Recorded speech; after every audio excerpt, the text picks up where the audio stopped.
So the Ghost of the Deep dungeon has introduced to us some pretty banger loot. For example, it introduced the first special stasis wave frame that sits nicely in the kinetic slot. However, what we are going to be talking about in this video is going to be how you can farm the rocket launcher, the Cold Comfort. Now, why would you want to farm for this rocket launcher? Well, if we go ahead and pull up the perk pool real quick, you'll see it has a pretty nice combo. That envious assassin and that bait and switch allows for this thing to hit some pretty insane numbers. And since this rocket launcher is an aggressive frame, means it's hitting just as hard as things like a hothead, apex predator, and a bump in the night. And since bait and switch actually does buff the wolfpack rounds that you receive from the Gallahorn, and you can store an extra reserve rocket due to this gun's origin trait restoration ritual, all you need to do is just get a finisher and you prepare an emergency reload, which is pretty handy. Envious Assassin overflows the mag to 3. This gives you an extra 4th, allowing you to shoot 4 rockets in a row. That's insane. So what's the easiest way to go about farming this rocket launcher? Well, unfortunately, it drops from every encounter in the dungeon, so you have 3 spots to choose from.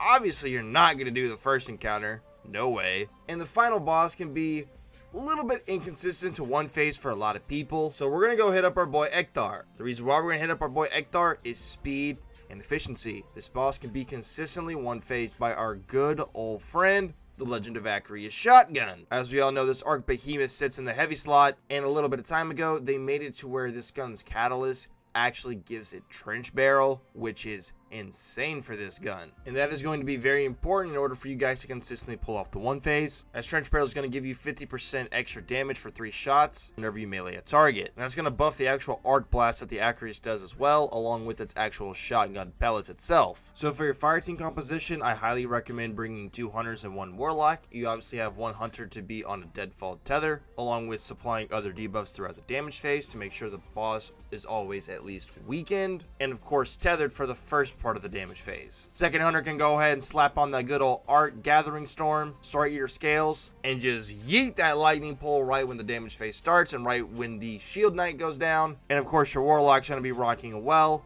with Lunafaction boots. To help make the Akrias feel a little bit less clunky, I would go ahead and use some arc targeting mods as well as some arc dexterity mods. Don't forget to rally on arc reserves, and of course go ahead and throw on 3 arc surges for 22% more damage for your Legend of Akrias. You have all that and you're good to go. Once the damage phase starts, to start blasting away, keep in mind, aim at his head, as this boss has a pretty nasty crit multiplier. Me and my buddy spent 5 hours farming this boss today, and I have literally nothing to show for it, while my buddy got the god roll. So, hope you guys enjoyed the video. Hope this helps you get the best rocket launcher in the game. Consider subscribing if you enjoyed the video. You guys be safe, have a great day, and we'll see you in the next one.